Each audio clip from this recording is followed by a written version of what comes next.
হাঁটা সভায় উপস্থিত রয়েছেন জলপাইগুড়ি জেলা মহিলা কংগ্রেসের সভানেত্রী বিশিষ্ট আইনজীবী শ্রদ্ধেয় দেবপ্রিয়া সেন মহাশয়া।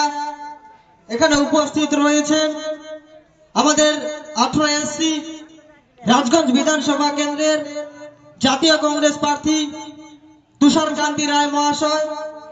উপস্থিত রয়েছেন রাজগঞ্জ ব্লক আইনটিসি কমিটির সভাপতি মোর্শেদুল ভাই এবং উপস্থিত রয়েছেন মাঝিয়ালি অঞ্চল কংগ্রেস কমিটির সভাপতি আরফান হোসেন বিপুল এবং এলাকার সুধী নাগরিক বৃন্দ, মা ও বোনেরা।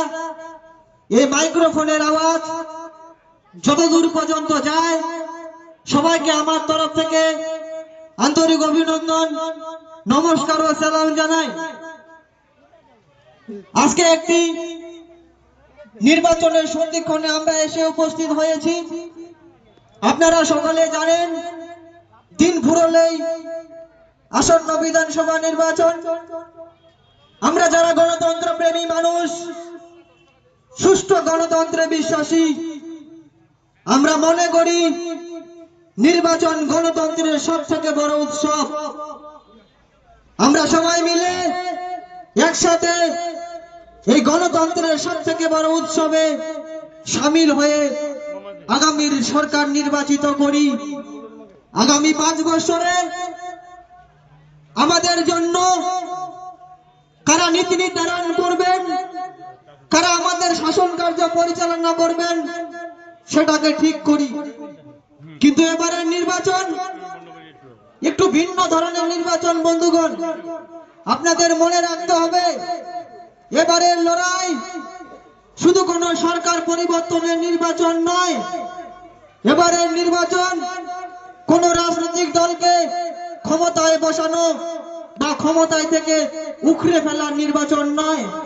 এবারের নির্বাচন বাংলার আত্মসম্মানের নির্বাচন, বাংলার গৌরবের নির্বাচন, আমাদের বেঁচে থাকার নির্বাচন। এই নির্বাচন ঘোষণা হলো বাংলার 60 লাখ মানুষের নাম একজোট রিসনে রেখে, তাদের ভবিষ্যৎকে অন্ধকারে রেখে এ বাংলার নির্বাচন ঘোষণা হয়ে গেল। সেই 60 লক্ষ মানুষ নিজের ভোটাধিকারটা প্রয়োগ করতে পারবে কি পারবে না, তারা বারবার ছুটাছুটি করছে, কখনো বিডিও অফিসে, কখনো ডিএম অফিসে, কখনো বিএলওর কাছে, কিন্তু তারা সঠিক এবং নিঃশব্দ জবাব পাচ্ছে না। তার জবাবটা আপনাকে দিতে হবে। 2011 সালে মমতা ব্যানার্জি ক্ষমতায় আসার পর আজকে 26-এ দাঁড়িয়ে তিনি তার 3 বারের কার্যকাল পূরণ করলেন। এই বাংলায় কর্মসংস্থান থেকে শুরু করে চাকরি, স্বাস্থ্য থেকে শুরু করে সুরক্ষা, সব জায়গায় যেভাবে আক্রান্ত হয়েছে তার পরিপ্রেক্ষিতে আপনাকে এই নির্বাচনে ভোটটা দিতে হবে। মমতা ব্যানার্জি সেদিন বলেছিলেন পশ্চিম বাংলায় এসআইআর করতে দেব না, পশ্চিম বাংলায় এসআইআর হবে না,